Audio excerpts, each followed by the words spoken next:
Hola a todos, bienvenidos a esta clase acerca de los tipos de conización cervical de acuerdo a la zona de transformación. Soy Luis Miguel Porras, ginecólogo colposcopista, y les voy a presentar el temario para tener una introducción pronta de lo que vamos a ver el día de hoy. Vamos a hablar de la unión escamocilíndrica como concepto básico, igualmente el de zona de transformación y su clasificación. En base a esto vamos a poder entender todo el resto del tema. En cuanto a la elección del tratamiento de acuerdo justamente a la zona de transformación, qué es la conización, las ventajas, las variables para la realización, los riesgos y consecuencias de esta, las técnicas que tenemos para la realización de una conización, las variantes que tenemos en relación a esto, el protocolo posterior a la aplicación de una conización y las complicaciones que podríamos tener. ¿De acuerdo? Entonces, vamos a empezar con lo que es la unión escamocilíndrica, ¿verdad? Entonces, vamos a considerar a esta como el punto de unión, que ustedes recordarán, entre el epitelio estratificado escamoso propio del exocervix con la unión del epitelio simple cilíndrico que es del endocervix. Ahí vemos la gráfica que se ve muy claramente esta unión. Y en base a eso, nosotros debemos recordar que tenemos esta clasificación en original o unión escamocilíndrica nueva o fisiológica. Entonces, ¿qué es la unión escamocilíndrica original? Es el sitio donde el epitelio escamoso nativo limita con el epitelio cilíndrico en el momento del nacimiento. Al nacer, la mayoría de las niñas presentan ectopía cervical por influencia de las hormonas maternas. Acuérdense que alrededor del año el cuello comienza a elongarse y causa la migración de la unión escamocilíndrica hacia el orificio cervical externo, pero esta migración es incompleta en cerca del 43% de las niñas de entre 1 y 13 años y conduce a la aparición de zonas de ectopía. Por influencia hormonal durante la menarquia y el embarazo, el cuerpo uterino y el cuello se agrandan y este agrandamiento del cuello es acompañado por alteraciones en su forma, lo cual resulta en eversión del exocervix del endocervix hacia el exocervix, ¿verdad? Como resultado, la mayoría de las mujeres durante la edad reproductiva presentan ectopía cervical y el tamaño de esta es superior en mujeres jóvenes, sobre todo menores de 20 años, y después del primer embarazo. Más a menudo se observa esto en el labio anterior que en el labio posterior. La ectopía cervical puede ser particularmente exagerada en tratamientos con con derivados de progesterona y anticonceptivos orales. ¿De acuerdo? ¿Qué es la unión escamocilíndrica fisiológica? En cambio, debemos tener presente que con el tiempo el epitelio cilíndrico que compone la ectopía cervical es sustituido por epitelio escamoso metaplásico. Esta nueva unión escamocilíndrica migra de modo gradual hacia el orificio cervical externo, desde, considerando desde afuera hacia adentro, ¿no es cierto? Desde la perimenopausia, mejor dicho, con la perimenopausia y la menopausia, se origina un proceso de achicamiento del tejido cervical debido a la falta de estrógeno, con el consiguiente movimiento de la nueva unión escamocilíndrica hacia el interior del orificio cervical externo, es decir, hacia el canal endocervical, y en la mujer posmenopáusica la nueva unión escamocilíndrica a menudo no se observa en el examen físico. ¿De acuerdo? El concepto de la zona de transformación entonces es clave para el conocimiento de la patogénesis del carcinoma de células escamosas y sus precursores, porque virtualmente todas las displasias comienzan en la metaplasia escamosa madura. De ello entonces podemos entender el concepto de zona de transformación. Ahora que ya tenemos presente, entonces podemos decir que la zona de transformación se origina debido a que la acción amortiguadora del moco que cubre las células columnares se ve comprometida cuando este epitelio está expuesto a la acidez del medio vaginal, y esto conduce a la destrucción y final reemplazo del epitelio cilíndrico por epitelio metaplásico. El epitelio cilíndrico ectópico, cuya función es producir moco al encontrarse en un medio desfavorable, se adapta transformándose en epitelio escamoso, cuya función es de protección, y así nos permite definir entonces a la zona de transformación como aquella zona que se sitúa entre la unión escamocilíndrica original y la unión escamocilíndrica fisiológica o nueva. En esta gráfica nosotros podemos ver con flechas negras cómo justamente el proceso de ectopía fisiológica inicial en la niña hace que la unión escamocilíndrica esté originalmente vertida, esté hacia afuera y se la ve con línea entrecortada, ¿no es cierto? Y las flechas negras apuntan para que uno entienda dónde está la zona, la unión escamocilíndrica original. En muchas ocasiones incluso encontramos textos que dicen que donde encontremos el último orificio glandular, ahí está dándonos la señal de que empezó la, la unión escamocilíndrica original.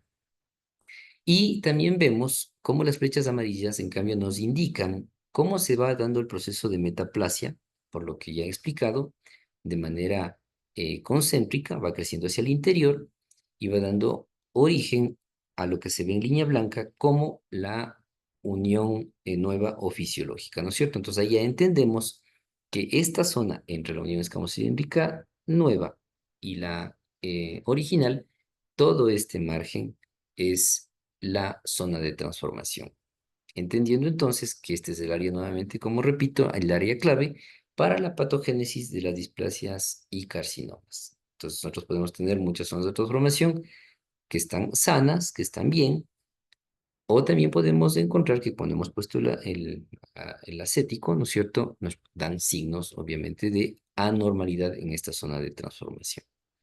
En base a eso, entonces nosotros podemos clasificar la zona de transformación en tres tipos, tipo uno, tipo 2 y tipo 3. ¿Cuál es o qué es la zona de transformación tipo uno? Aquella que es totalmente visible. Es una zona de transformación que yo puedo ver justamente con claridad la unión escamocilíndrica fisiológica en su totalidad, ¿sí?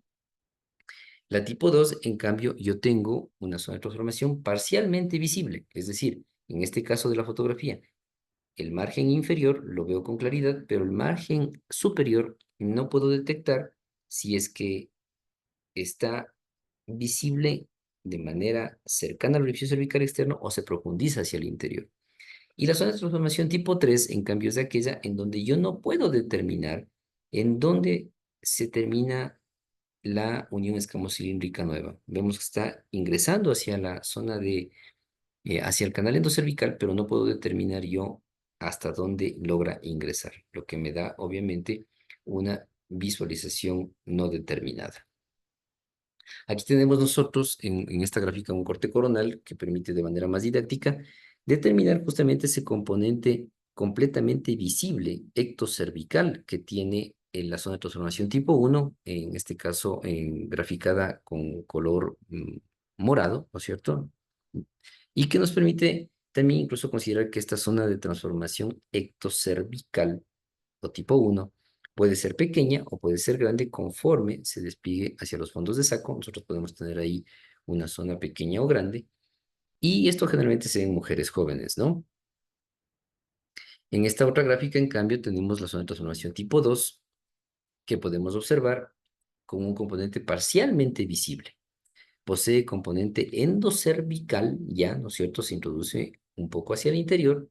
Y el componente exocervical puede también ser pequeño o puede ser grande, como vemos en la gráfica, ¿sí?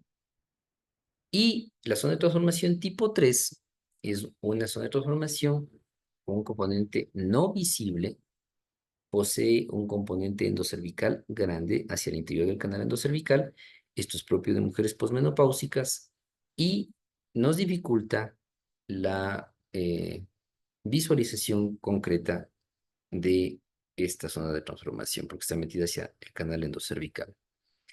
Entonces, ¿qué nos dice la nomenclatura de la IFCPC del 2011 con respecto a esto? Ellos ya determinaron en estandarizar que los tipos de zona de transformación, entonces vamos a denominarlas tipo uno, tipo 2 y tipo 3. Hubo una revisión en el 2017 en el Congreso Mundial de Orlando en donde propusieron una mesa de trabajo acerca de poder cambiar este concepto y determinar a la zona de transformación como completamente visible y no visible completamente. Pero esto en el pasar del tiempo no tiene una trascendencia mayor porque hasta el momento la literatura sigue determinando a la zona de transformación como uno, 2 y 3. Cuando entonces ya tenemos claro este concepto que son básicos, ¿no es cierto? Que ustedes ya entiendo, ya lo han revisado, pero vale la pena volverlos a definir. Puedo ya determinar entonces yo en base a eso cómo originar una elección del tratamiento de acuerdo con el tipo de zona de transformación. Entonces, desde esa perspectiva, nosotros podemos tener presente que la zona de transformación tipo uno puede recibir tratamientos terapéuticos de cualquier índole y sobre todo destructivo, ¿no es cierto? Porque yo tengo obviamente el tejido visible, la zona de transformación muy visible, entonces yo puedo aplicar, por ejemplo, crioterapia de una manera segura y saber que estoy destruyendo la zona que está afectada, que es esta zona de transformación visible. La tipo 2, en cambio, al tener un componente ya endocervical, podría sujetarse a metodologías destructivas como la crioterapia o la electrofulguración incluso, y puedo también tener tratamientos escisionales, es decir, ya puedo originar el sacar ese tejido eh, como como cortando un pedacito de la primera tajada de un supán, ¿no? Entonces origino yo esta posibilidad de sacar ese tejido dañado. Y el tipo 3 que sería ya una zona de transformación con componente endocervical importante, que me va a permitir ahí sí ser solamente sujeto a tratamientos de escisión, ¿no es cierto? Tengo que de ley sacar ese tejido porque obviamente esa zona está hacia el interior del canal endocervical y yo podría hacerlo a través de el Conolip, del LEDS, o podría también utilizar láser e incluso como inicialmente se hacía, sacarlo a través del bisturí frío, ¿no es cierto? Entonces, para poder hablar de estos tratamientos adicionales y sobre todo de la conización que nos trae a colación ahora a través de tecnología de, de tipo radiofrecuencia, ¿no es cierto? Am, Sin desmerecer los otros métodos que tengo que aclarar, que también son válidos, pero obviamente requieren de tecnología de otro tipo, tal vez más costosa, tal vez con ciertos detalles que nos limitan al poder trabajar. Es por eso que ahora vamos a hablar acerca de la conización a través de radiofrecuencia, porque esto sí vamos a tener con mayor facilidad de conseguir, los costos son menores, los cuidados mismos que vamos a hablar son más ambulatorios, entonces eso nos permite que siga siendo la tecnología de primera elección, ¿de acuerdo? Entonces, la conización en su historia inicialmente se inició en los años 80 en Reino Unido y allí, en base a su aplicación, le denominaron a esto como el LEDS. El LEDS obedece a la traducción en inglés de exéresis de la zona de transformación con asa grande. Y cuando esta tecnología y estos principios ya llegaron a aplicarse en Estados Unidos hacia los años 90, pues ellos le denominaron como LIP, en traducción a exéresis electroquirúrgica con asa. Pero prácticamente estos dos términos son iguales. En alguna referencia bibliográfica, pues pueden encontrar que de pronto cuando hablan de LIB quieren hacer alusión a de pronto asas más pequeñas, pero en sí el principio es el mismo, ¿no es cierto? Entonces, ¿cuáles son las ventajas del tratamiento escisional versus los tratamientos destructivos? Esto es importante señalarlo. Los tratamientos decisionales permiten poner en práctica un protocolo selectivo de ver y tratar, ¿sí? Además de ello, facilitan el reconocimiento preciso de la enfermedad microinvasiva porque el patólogo puede observar todo el proceso, toda la pieza con mucha prolijidad. Además de eso, puede reconocer la displasia glandular adyacente, ¿no es cierto? Puede facilitar el control de la calidad de los tratamientos excesivos, de los sobretratamientos o subtratamientos del colposcopista, porque esto puede auditarse, puede verse cómo se hicieron las extracciones, y permite tratar cualquier grado de displasia escamosa o glandular, por lo que ya estamos entendiendo. ¿Sí? ¿Cuáles son las indicaciones de la conización? Entonces, autores que han trabajado mucho tiempo en esto, como Prenville, Walter Prenville, pues hace alusión de que aunque no son estos que están aquí anotados todos las indicaciones, pues son las que más frecuente uno puede manejar, ¿no es cierto? Por ejemplo, la sospecha citológica o colposcópica de lesión de alto grado o microinvasión permitiría que yo haga una conización. La probabilidad de anomalía glandular permitiría que haga una conización. Exámenes colposcópicos no adecuados en presencia de una anomalía citológica evidente. Entonces yo tengo también un criterio para poder hacer una conización. Una lesión de bajo grado persistente, sobre todo cuando ha trascendido en ser mayor de 12 meses y persiste la lesión, Entonces yo puedo también hacer una conización y una lesión de bajo grado con escasa probabilidad de seguimiento, es decir, pacientes que no los vamos a poder ver porque no tenemos la seguridad de que regresen, o cuando el paciente solicita tratamiento que se lo ejecute, sobre todo en aquellos pacientes que pueden tener miedo al cáncer, ¿no? Hay gente que puede exigirnos ese procedimiento. Entonces, la conización también está sujeta a ciertas variables que pueden determinar su realización. Dentro de ellas están el embarazo, ¿no es cierto? Nos limitaría ciertamente a poder realizar una conización en estado de embarazo. Hasta que no se termine el embarazo, no podríamos actuar. Y de hecho, habitualmente cuando tenemos algún diagnóstico hecho durante el embarazo colposcópico, nos tocaría esperar siquiera 3 meses posteriores a terminado el embarazo para poder reevaluar y ver si es que se requiere mismo hacer la conización. Pues también nos podrían limitar la presencia de infecciones, de inflamaciones. Entonces, estas tienen que estar previamente tratadas antes de yo ingresar a hacer una conización. La edad de la paciente y los planes de fertilidad que tenga la paciente, ¿no es cierto? No es lo mismo aquella paciente joven que quiere tener bebés a aquella que ya ha acabado con su deseo de paridad y que obviamente daría de alguna manera más libertad para poder manejar los tejidos con más tranquilidad. La deficiencia de estrógenos, ¿no es cierto?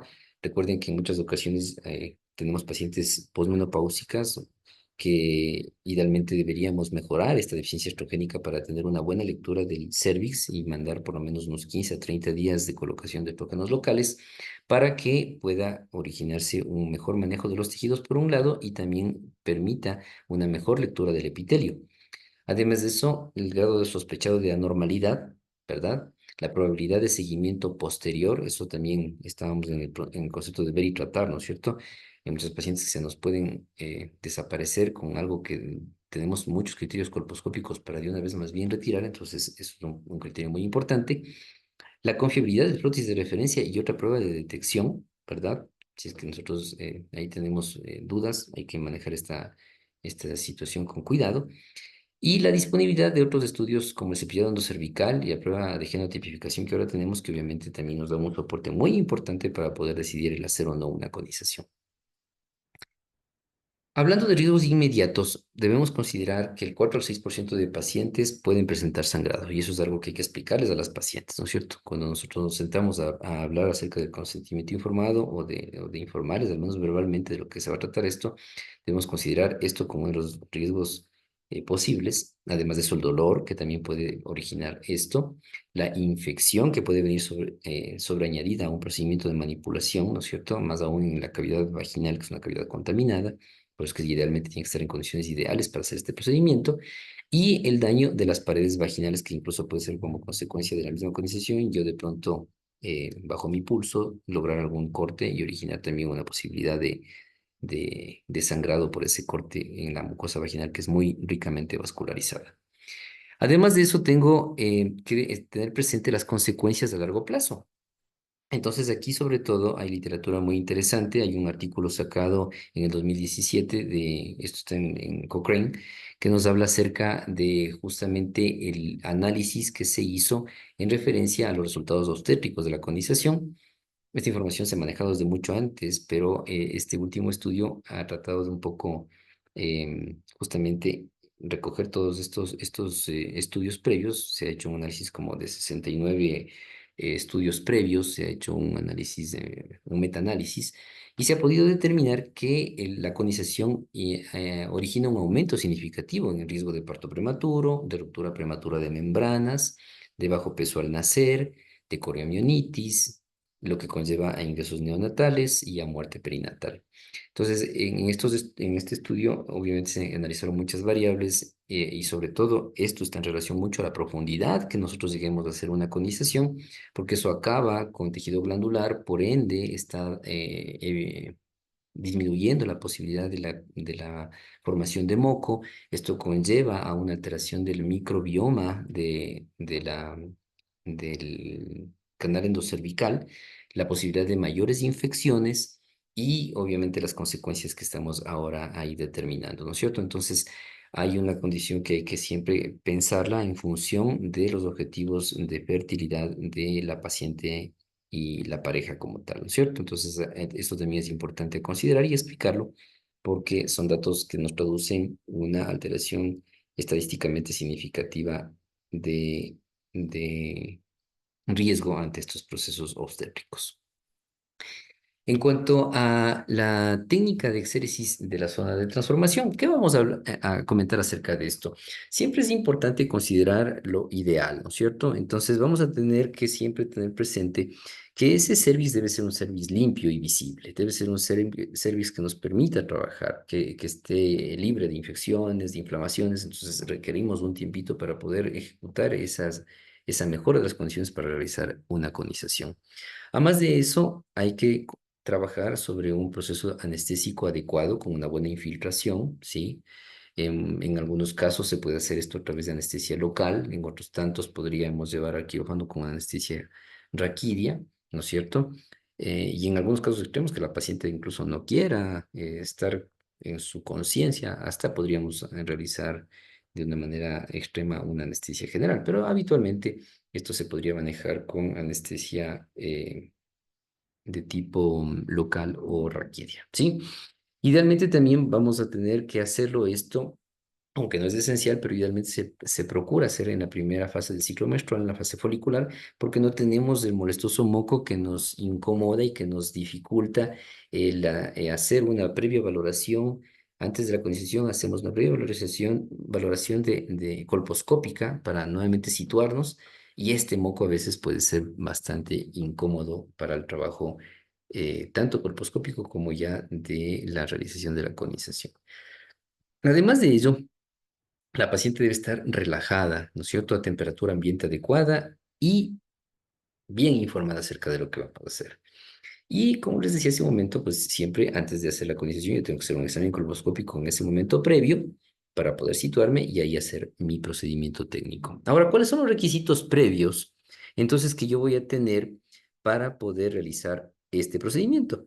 Entonces aquí también es importante cumplir con nuestros protocolos de manejo del contexto eléctrico que está alrededor de este proceso, ¿no es cierto? Entonces yo debo siempre tener la precaución de adherir de la placa que me hace tierra del sistema a la paciente, porque esta placa permite cumplir el circuito y hacer que no se vaya a dar accidentes de tipo eléctrico, ¿no es cierto? Por la energía que está circulando. Entonces es importante estar siempre claros en que esa placa esté conectada, porque asimismo, si no tengo placa conectada, no voy a tener el circuito correcto para que la energía esté en mi asa y poder hacer el procedimiento. Entonces, ese sería un requisito importante. Además, debo tener presente el conectar el sistema de aspiración al tubo aspirador del espéculo, porque si no voy a tener una nube de humo que me va a impedir trabajar dentro del canal vaginal y llegar a visualizarle adecuadamente al cérvix. Entonces, debo tener un buen sistema de aspiración para poder trabajar con ello.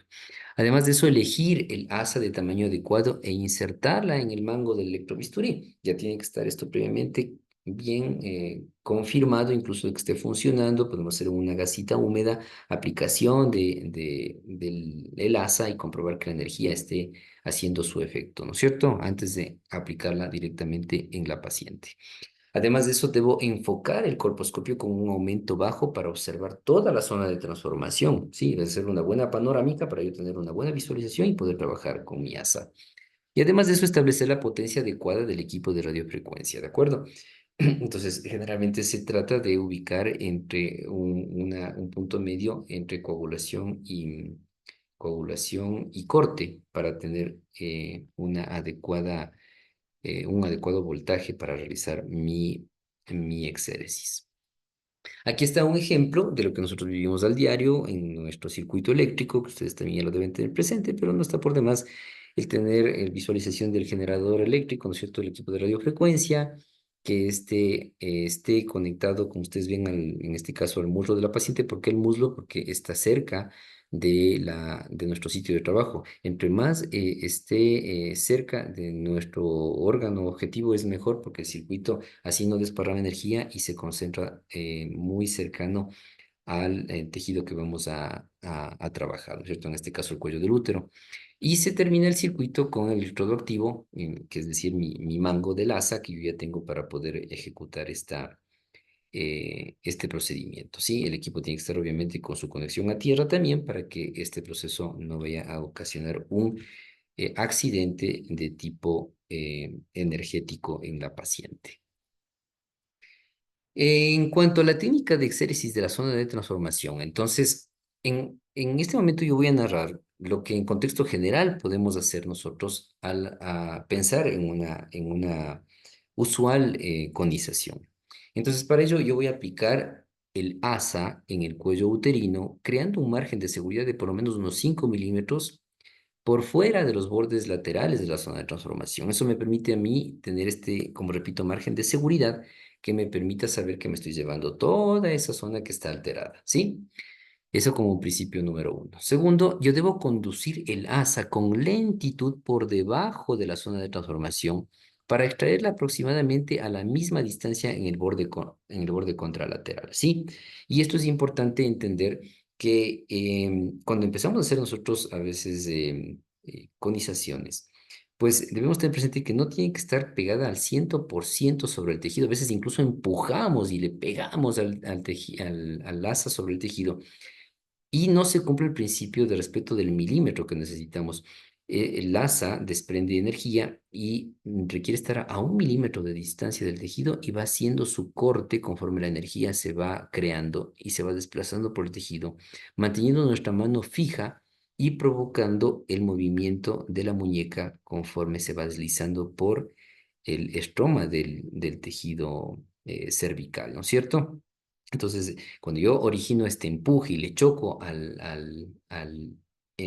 alambre, ¿no es cierto?, del asa contra el tejido, y yo voy a tener un efecto de daño directo del tejido, porque estoy realmente carbonizándole, y me voy a topar con el obstáculo de que el asa no resbala, no camina, porque está originándose esta carbonización. Entonces, siempre yo debo tener y empezar a soltar la mano para originar que este manejo del asa sea muy pulcro y vaya permitiendo este efecto físico sobre el tejido, ¿de acuerdo?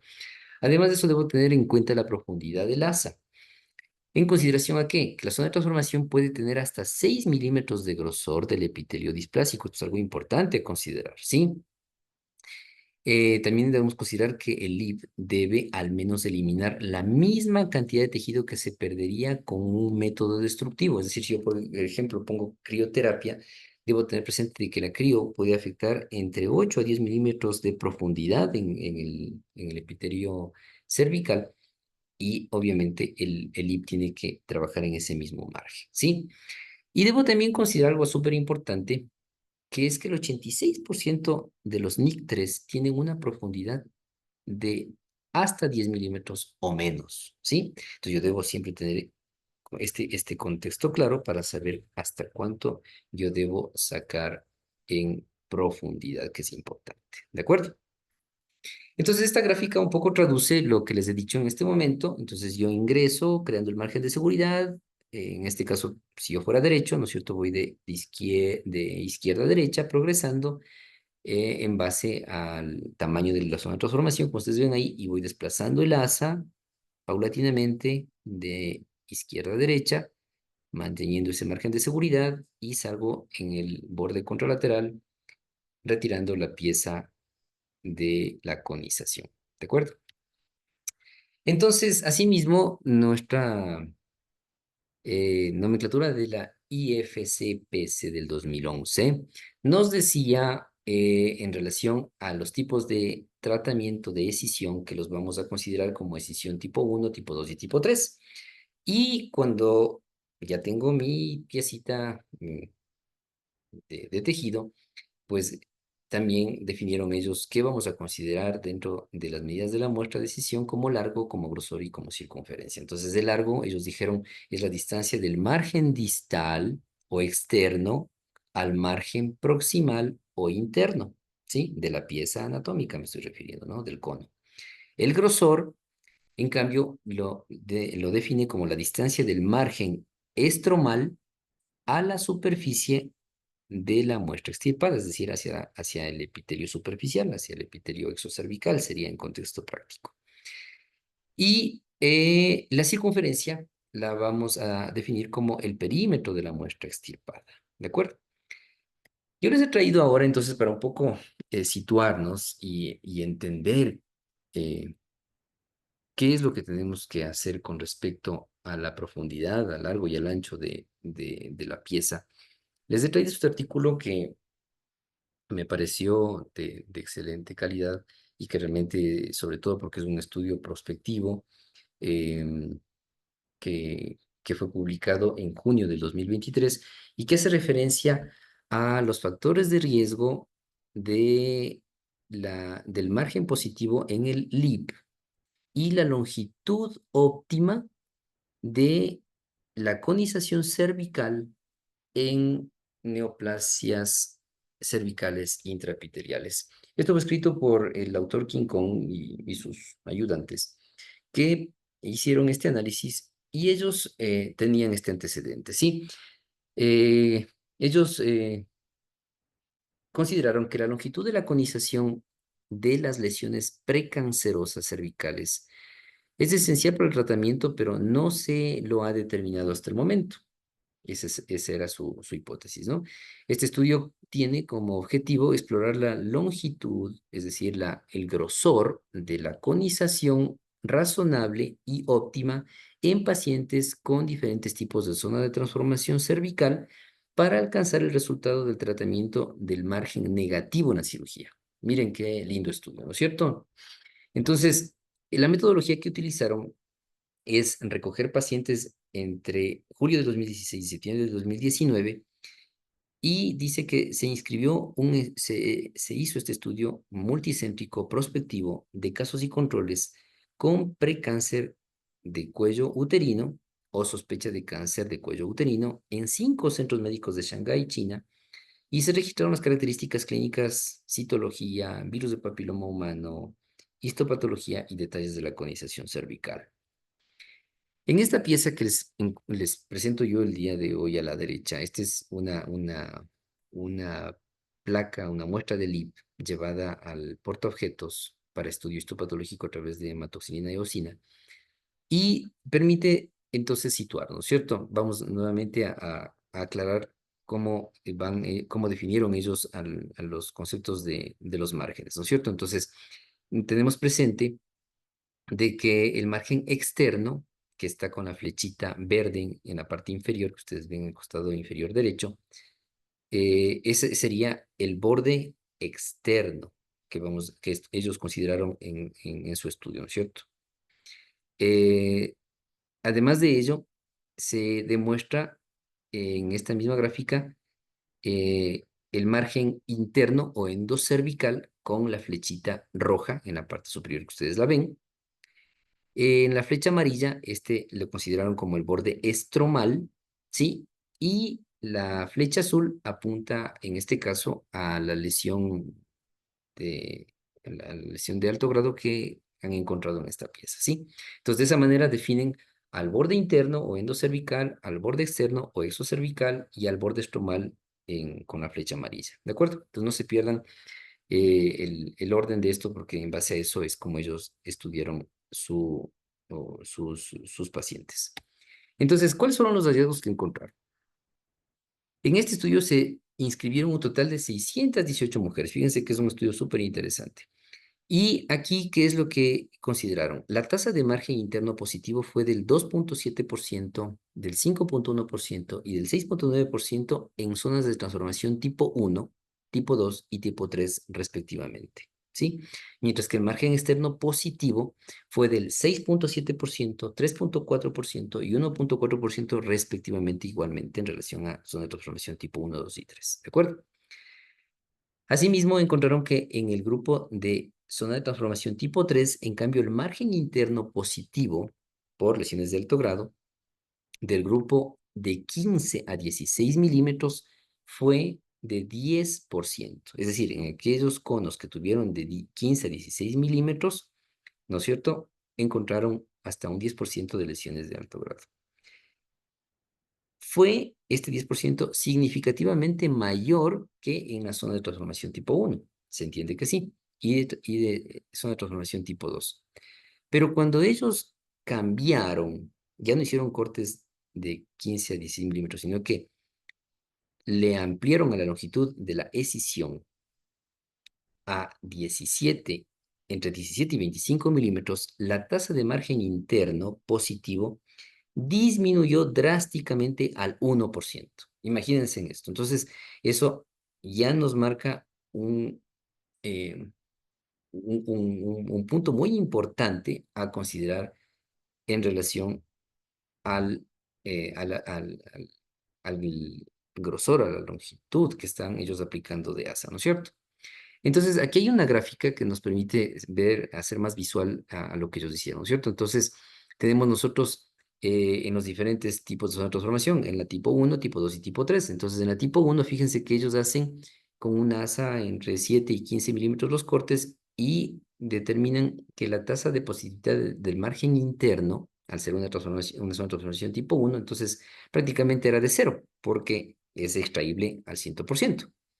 Pero cuando ya hacen en la zona, en pacientes con zona de transformación tipo 2, entonces ellos hacen con asas con longitudes de entre 10 a 15 milímetros del corte, y ellos se dan cuenta que aquí existe, de hecho, porcentajes que están entre el 8 y el 6%, ¿no es cierto? En el borde interno estamos hablando, ¿sí?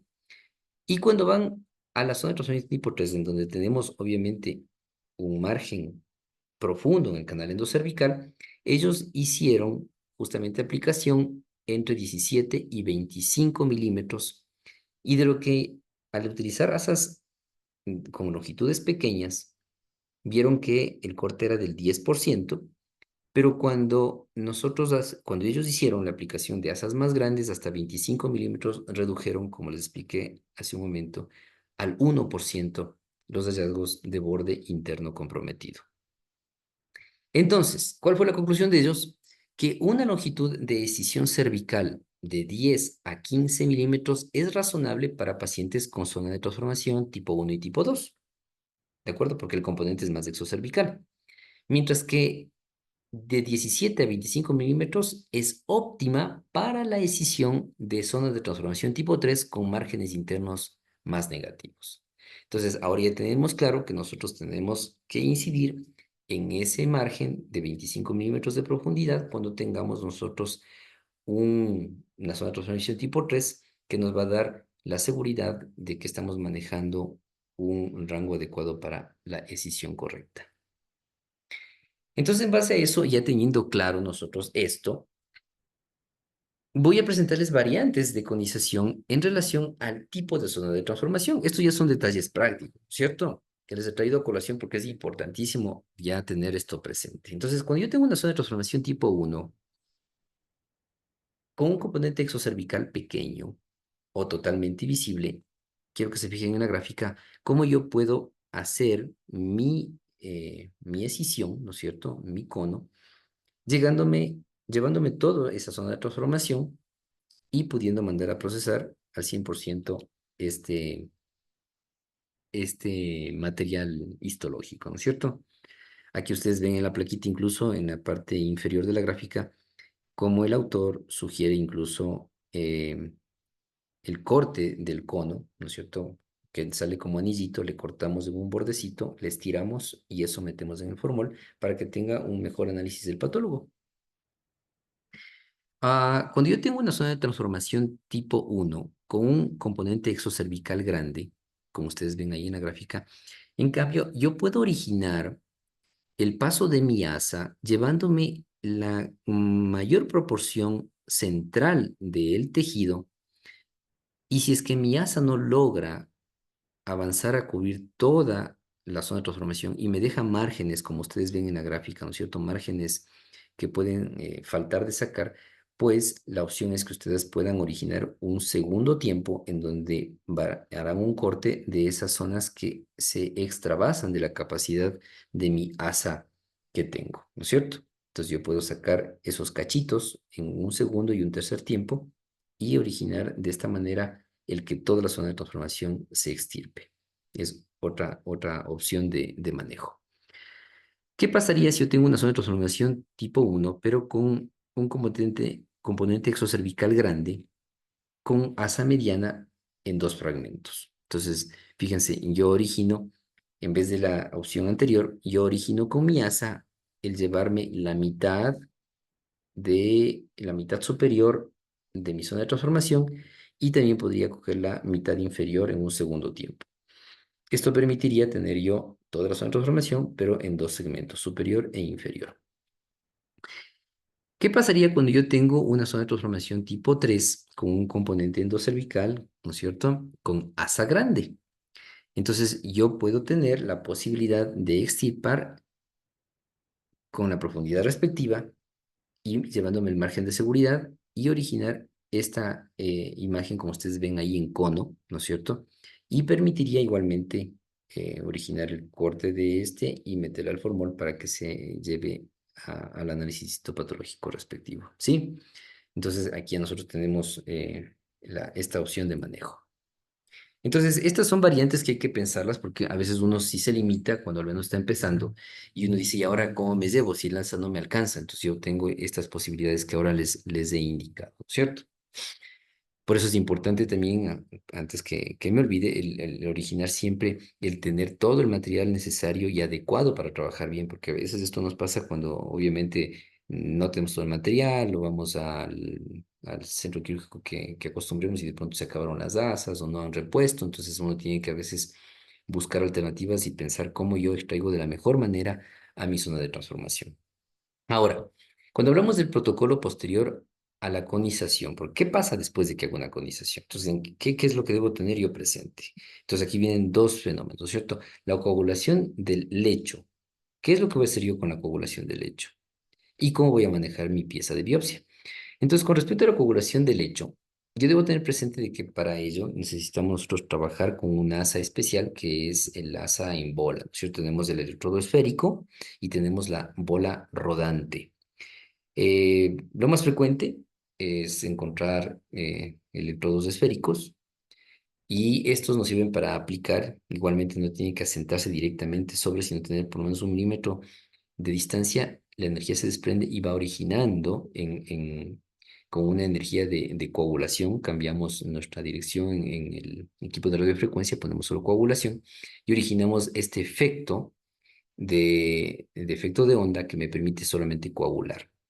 Entonces, esto podría ser una metodología desde el punto de vista físico, ¿no es cierto? Aplico energía y voy coagulando, funciona muy bien y nos ayuda en gran manera en los procesos de coagulación. Podría yo también tener agentes hemostáticos, como por ejemplo el subsulfato férrico, que es el tan conocido solución de Monsell, que le llamamos, ¿sí? Y también tenemos la alternativa del cloruro férrico, ¿no es cierto? Que también es otra sustancia que trabaja muy bien para la coagulación.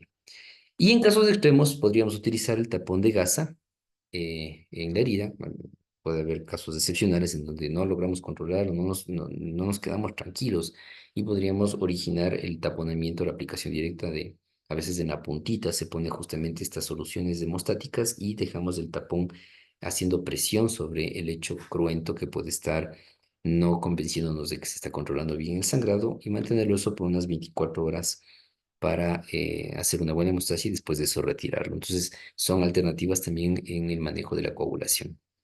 Ahora, en el manejo de la biopsia, es importante considerar que esto, en cambio, siempre es importante que le marquemos al punto de orientación para que el patólogo se guíe y nos pueda también decir en ese contexto de orientación en dónde él encontró algún hallazgo importante, ¿no es cierto? Entonces, marcar con punto de sutura la orientación horaria de la pieza. Generalmente se busca en la hora 12 y se le pasa el punto de sutura y se amarra, entonces ya entendemos en un lenguaje común que yo le estoy señalando al patólogo que está en hora 12 y el patólogo ya puede analizar el resto de la pieza. Asimismo, abrir y estirar la pieza antes de sumergirla en formol para mejor procesamiento anatomopatológico, que obviamente esto es un trabajo ya en coordinación con el patólogo para mejorar el análisis de la pieza histopatológica. ¿Qué pasa con las complicaciones, no es cierto? Entonces, durante el procedimiento, nosotros podemos originar algunas complicaciones y dentro de eso se puede dar el sangrado no en forma significativa. Generalmente es un sangrado controlable, es totalmente manejable con hemostáticos o con energía y obviamente se controla, pero hay que tener presente que que podemos tener sangrado, ¿no? No realizar conización en mujeres con infección, embarazadas y puérperas, ¿de acuerdo? Sobre todo en las puérperas, esperar por lo menos 3 meses para poder volver a trabajar sobre ese cuello. Entonces es importante durante el procedimiento considerar. Y posterior al procedimiento, pues debemos tener presente lo que es el sangrado primario, es decir, en las primeras 24 horas es infrecuente y de suscitarse, pues hay que hacer con anestesia local, nuevamente revisar a la paciente y hacer electrocoagulación en esa paciente si se diese un sangrado primario. Un sangrado secundario sería aquel mayor a 24 horas y está relacionado con, sobre todo, infecciones, ¿no es cierto? Que no estuvieron previamente tratadas, inflamaciones que no estaban tratadas con, con prioridad, con antesala, y obviamente esto traería consigo un riesgo de sangrado secundario. El 72% experimentan sangrado por 7 a 12 días, eso también explicar a la paciente. Generalmente son sangrados residuales que terminan haciéndose agua, sangre, líquido serohemático y terminan desapareciendo. También podemos tener molestias o dolor por hasta 3 días, que obviamente se va a manejar un esquema analgésico entre unos 3 a 5 días para evitar esta complicación. Y el 30% alteran su siguiente periodo menstrual. ¿Sí?